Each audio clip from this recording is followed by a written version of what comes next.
Hello guys, आज था day 4 of the option buying challenge with one single lot. आज मैंने निफ्टी में ट्रेड किया। कल आपको मैंने एनालिसिस वीडियो में बताया था कि मेरा एक्सपेक्टेशन ये था कि मार्केट गैप अप ओपन होगा और एक बुलिश ट्रेंड हमें देखने को मिल सकता है और फिर मार्केट उसके बाद जो लेवल्स मार्क किए थे वहाँ जाकर कंसोलिडेट कर सकता है। सरप्राइजिंगली बैंक निफ्टी और निफ्टी में एग्जैक्टली वैसे के वैसे ही पैटर्न्स बने। तो मैं मार्केट में थोड़ा सा लेट आया, मैं 10 बजे के आसपास मार्केट में आया। हालांकि मैंने 9:15 पे मार्केट की ओपनिंग में गैप अप देख लिया था, तो मैं थोड़ा सा कन्विक्शन में था कि आज जो ट्रेड्स बनेंगे वो अपसाइड के ही बनेंगे।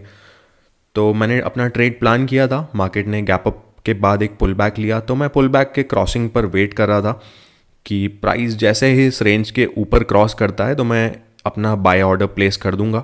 लगभग 195 194 के आसपास प्राइस ट्रेवल कर रहा था। मेरी एक्सपेक्टेशन थी कि मैं जैसे ही इस जो रेंज मार्क किए मैंने रेक्टेंगल से, वो जैसे ही उसका हल्का सा मुझे क्रॉस मिलता है तो मैं अपना बाय ऑर्डर प्लेस कर दूंगा।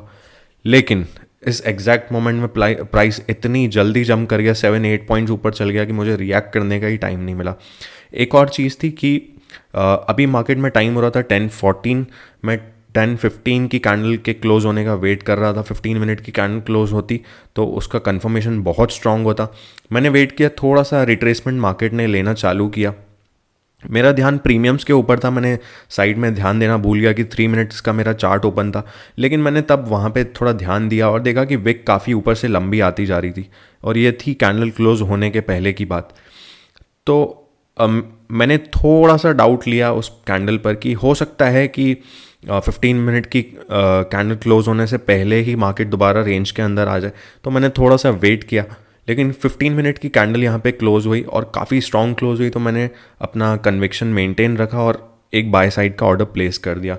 हालांकि अब मेरा रिवॉर्ड काफ़ी छोटा हो गया था और रिस्क कम था। लेकिन तकलीफ यह थी कि अगर मार्केट मार्केट ने क्योंकि अभी ब्रेकआउट दिया है और रेंज एक सपोर्ट एरिया बन चुका है, तो मैं बहुत ज़्यादा लंबा ट्रेड इसको नहीं खींच सकता था क्योंकि मेरा एंट्री काफ़ी गलत प्राइस पर था। अभी आप देख रहे हैं एंट्री लगभग आप लॉन्ग पोजीशन टूल पर देख रहे हैं 195। हालांकि मेरी एंट्री हुई है 202 पॉइंट समथिंग पर, जो कैन क्लोज होने के बाद ट्रेड प्लेस हुआ है। तो मेरा एवरेज काफ़ी ख़राब हो गया था इस ट्रेड में। लेकिन मेरा कन्विक्शन काफ़ी था इस ट्रेड में। मैं वेट कर रहा था पेशेंटली कि मेरा टारगेट हिट हो। टारगेट था मेरा नेक्स्ट रेजिस्टेंस पॉइंट पे प्राइस कैसा रिएक्ट करता है वो भी देख रहा था। सेकंड फैक्टर ये भी था कि रेंज पर काफ़ी लोगों ने अपने ऑर्डर्स प्लेस कर रखे होंगे एंटिसिपेशन में। जैसे मैं एंटिसिपेट कर रहा था रेंज के ब्रेकआउट को, काफ़ी लोग उस रेंज के ब्रेकआउट पर ट्रेड्स प्लेस करने वाले हैं। और जिस प्राइस पर मैं अब एग्जिट कर रहा था वो उस रेंज पर लिए हुए प्राइस के एक प्रपोर्शन में होना चाहिए। तो मैं एक्सपेक्ट कर रहा था लगभग 1:2 का एक डिसेंट 1:2 से भी ऊपर का एक डिसेंट मैं रिस्क टू रिवॉर्ड एक्सपेक्ट कर रहा था इस ट्रेड में। जब मैंने कैलकुलेट किया फाइनल तो 195 से लेकर जो मैंने फाइनल एग्जिट प्राइस किया तो उस तक लगभग 2.7 का रिस्क टू रिवॉर्ड था, जो काफ़ी बढ़िया था। लेकिन क्योंकि एंट्री गलत पॉइंट पर हुई उसकी वजह से हमारा रिवॉर्ड थोड़ा सा कम हो गया। अब आप देख सकते हैं कि मैं वेट कर रहा हूँ पेशेंटली कैसे प्राइस टारगेट्स तक पहुँचता है। हालांकि मैं टारगेट्स एग्जैक्टली मैंने डिसाइड नहीं किए थे। अभी आप देखेंगे कि जो नियर बाय रेजिस्टेंस है प्राइस उस तक पहुँच के कैसे रिएक्ट करता है, इस पर भी मेरा काफ़ी ज़्यादा इंपॉर्टेंस था। आप मिडिल वाला चार्ट देखें, यह है 15 मिनट का चार्ट। अब इस ट्रेड में एक प्रॉब्लम थी कि मेरा रिस्क टू रिवॉर्ड थोड़ा ख़राब हो गया इस ट्रेड में। लेकिन चांस तब भी था कि मार्केट अपसाइड की तरफ थोड़ा और स्ट्रांगली जा सकता था। लेकिन मेरे ट्रेड में अब एक प्रॉब्लम हो गई थी कि क्योंकि रेंज एक सपोर्ट एरिया था, तो अगर मैं वेट करता कि मार्केट में मैं बड़ा ट्रेंड कैच करूं तो मुझे ये भी एक्सपेक्ट करना था मार्केट से कि मार्केट एक बार पुल बैक लेकर सपोर्ट एरिया पर दोबारा ज़रूर आ सकता है। उस केस में मेरे स्टॉप्स कहाँ पे होने चाहिए थे? रेंज के नीचे, जो बनता है स्विंग लो। अब रेंज के नीचे अगर मेरे स्टॉप्स होते तो मेरा रिवॉर्ड क्या होता और रिस्क क्या होता?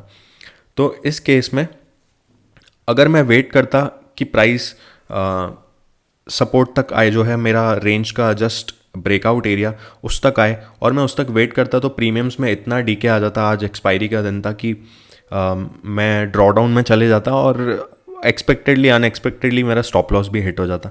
तो लॉजिकल नहीं था ज़्यादा देर इस ट्रेड में वेट करने का। क्विकली अपने प्रॉफिट्स लो और आउट हो जाओ, और मैंने वैसा किया भी, आप आगे जाकर देखेंगे। जनरली मैं जो जिस टाइप के ट्रेड्स लेता हूँ उनमें रेंज के ब्रेकआउट पर ही क्विकली इतना मूवमेंट आ जाता है कि मुझे ज़्यादा देर वेट करना ही नहीं पड़ता है। 2 या 3 कैंडल एट मैक्स में मेरे ट्रेड्स एग्जिट हो जाते हैं, क्योंकि जब आप ऑप्शन ट्रेडिंग करते हैं तो momentum is your biggest friend. तो मोमेंटम अगर मार्केट में है तो ही आपका पैसा बनेगा ऑप्शन बाइंग में। अगर मोमेंटम नहीं है, मार्केट साइडवेज हो रहा है, तो डीके में आप इतने लॉसेस करेंगे।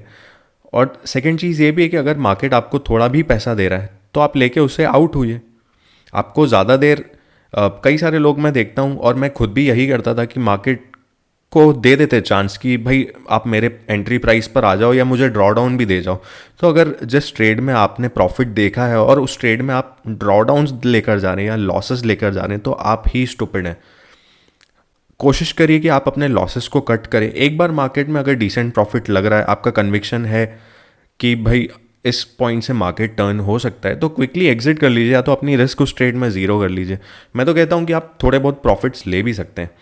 बड़े ट्रेंड होते हैं तो उस केस में हमारा जो ट्रेड होता है वो लंबा चलता है और हम बड़ा ट्रेंड कैप्चर कर सकते हैं। लेकिन अभी मार्केट साइडवेज स्टेट में चल रहा है कुछ दिनों से। मार्केट में एक क्लियर ट्रेंड नहीं है, किसी दिन बुलिश है, किसी दिन सेम डे बेयरिश है। तो ऐसे केसेस में आप बड़े टारगेट्स नहीं एक्सपेक्ट कर सकते। बड़े टारगेट्स थे पिछले मंथ में मार्केट ने 1:10 के रिस्क टू रिवॉर्ड ट्रेड्स भी दिए हैं, क्योंकि मार्केट लगातार बुलिश था। और ऐसे दिन भी आते हैं जब आप 1:10 1:20 के ट्रेड्स भी बड़ी आसानी से कैप्चर कर सकते हैं, लेकिन आज वैसा दिन नहीं था। आप कह सकते हैं आज लगभग 1:3 के टारगेट्स आप इजीली कैच कर सकते थे। हालांकि निफ्टी में थोड़ा सा डिफिकल्ट था। बैंक निफ्टी में काफ़ी बढ़िया टारगेट्स मिले हैं। जिन्होंने भी ओपनिंग पर ट्रेड किया है या ओपनिंग के फर्स्ट आवर में ट्रेड किया है उन्हें काफ़ी अच्छे टारगेट्स मिले होंगे बैंक निफ्टी में, अगर वो कॉल साइड पर थे।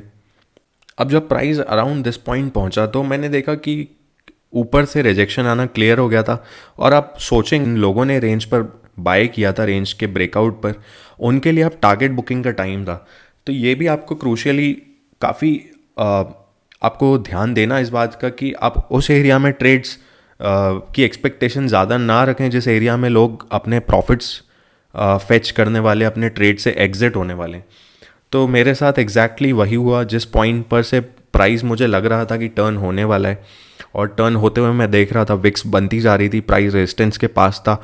नियर बाय रेजिस्टेंस जो था 650 आई थिंक, उससे 10 पॉइंट्स हम नीचे थे। तो क्लियरली वो एक ऐसा एरिया था जहाँ पे लोग अपने प्रॉफिट्स बुक कर रहे थे या बुक करने वाले हैं। बड़ी विक देखकर मेरा कॉन्फिडेंस उस ट्रेड में ख़त्म हो गया और मैंने अपने प्रॉफिट्स वहीं पर बुक कर लिए। अब आप सोचिए, मैं थोड़ा सा और वेट करता तो प्राइस मेरे एंट्री प्राइस तक आ चुका है। अब मेरी ये एक्सपेक्टेशन भी हो सकती थी यहाँ पे कि भाई नियर बाय सपोर्ट एरिया तो रेंज का ब्रेकआउट एरिया था, तो प्राइस वहाँ तक आता तो डीके में मेरा ड्रॉ डाउन इतना ज़्यादा हो जाता। मेरा ड्रॉ डाउन कब से चालू हो जाता? जब प्राइस मेरे एंट्री प्राइस के नीचे आ जाता। तो ड्रॉ डाउन काफ़ी बड़ा था, रिवॉर्ड काफ़ी छोटा था। तो इस केस में रिवॉर्ड लेना मैंने ज़्यादा पसंद किया और अपने रिस्क को वहीं पर कट कर दिया। तो यही था आज का ट्रेड। मैं आपको ऑर्डर बुक और प्रॉफिट्स दिखा देता हूँ कि फाइनली कितना बना। तो गाइस, ये है आज के ऑर्डर्स। 202.55 पे मेरी बाइंग हुई है, 213 लगभग पे मेरी सेलिंग हुई है। नेट पोजीशंस जो आज निकल के आई हैं वो आई हैं 520 रुपीज़। गाइस, ये वीक उतना स्ट्रॉन्ग पॉजिटिव नहीं रहा है, पर मैं फॉर्चुनेट हूँ कि मैंने जितने दिन ट्रेड किया है उतने दिन मैंने सारे दिन ग्रीन में क्लोज किया है। अब मेरा जो नेक्स्ट एम है वो है अपने वीक को ग्रीन में क्लोज करना। तो हो सकता है कल के दिन मैं ट्रेड ना लूँ। उसका एक रीज़न ये भी है कि मंडेज़ और फ्राइडेज़ मैंने ऑब्जर्व किए हैं कि ऑप्शन बाइंग के लिए बहुत ख़राब होते हैं। तो ये बात मैंने घनश्याम सर के वीडियो में भी सुनी है। उनके वीडियो में भी मैंने सेम बात सुनी है कि मंडेज़ और फ्राइडेज़ उनके लिए भी ख़राब रहे हैं। और काफ़ी लोगों के ओपिनियन सेम मैच करते हैं कि मंडेज़ और फ्राइडेज़ काफ़ी ख़राब होते हैं। फ्राइडेज़ को प्रीमियम काफ़ी जल्दी टूटते हैं, तो उस कारण डीके बहुत जल्दी होता है और ऑप्शन बाइज लॉसेस ही करते हैं जनरली मंडेज़ और फ्राइडेज़ को। लेकिन ऐसा कुछ फिक्स रूल नहीं है। मैं कल देखता हूँ, अगर मुझे अच्छा सेटअप मिला तो मैं बिना डर के उसको एग्जीक्यूट करूँगा। और उसमें हुआ तो अपना थोड़ा सा हम रिस्क कम रखेंगे, 400-500 से ज़्यादा रिस्क नहीं रखेंगे, ताकि हम जो अपना जो वीक है उसे ग्रीन में क्लोज कर सकें। इस वीक के मैं ट्रेड्स की क्वालिटी को बोलूँगा कि काफ़ी एवरेज क्वालिटी ट्रेड्स थे। कुछ बहुत अच्छे क्वालिटी के ट्रेड्स नहीं थे। अच्छे क्वालिटी के ट्रेड्स हमेशा आपको ऑप्शन बाइंग में ट्रेंड के टाइम्स पे मिलेंगे। रेंजिंग मार्केट्स में ऑप्शन सेलिंग के ट्रेड्स बहुत अच्छे होते हैं। ऑप्शन बाइंग के अच्छे ट्रेड्स आपको ट्रेंडी डेज पर मिलेंगे। तो जिस दिन अच्छे ट्रेंड्स मिलेंगे उस दिन अच्छी ऑप्शन बाइंग होगी। तो इसी के साथ मैं आज का दिन क्लोज करता हूँ। होप आपको वीडियोस में कुछ मज़ा आ रहा होगा। अगर आपको मेरे लिए कुछ फीडबैक है, आप मुझे अपना कुछ कम्युनिकेट करना चाहते हैं फीडबैक, तो कमेंट्स में डेफिनेटली उन्हें करिए। मैं आपके फीडबैक से भी काफ़ी लर्निंग करूँगा। मैं खुद भी एक लर्नर हूँ। मैं क्लेम नहीं करता हूँ कि मैं प्रोफेशनल ट्रेडर हूँ, मैं खुद भी लर्निंग स्टेज में ही हूँ। अगर आपको मेरी लर्निंग से कुछ फ़ायदा मिलता है तो कमेंट करके आप बता सकते हैं कि मैं और किन टॉपिक्स पर वीडियो बनाऊँ जो आपको हेल्प करें अपनी ट्रेडिंग में। अगर आपके कुछ डाउट्स हैं, क्वेरीज़ हैं, तो आप उन्हें कमेंट्स में शेयर कर सकते हैं। इसी के साथ thank you very much guys, और मिलते हैं हम नेक्स्ट वीडियो में।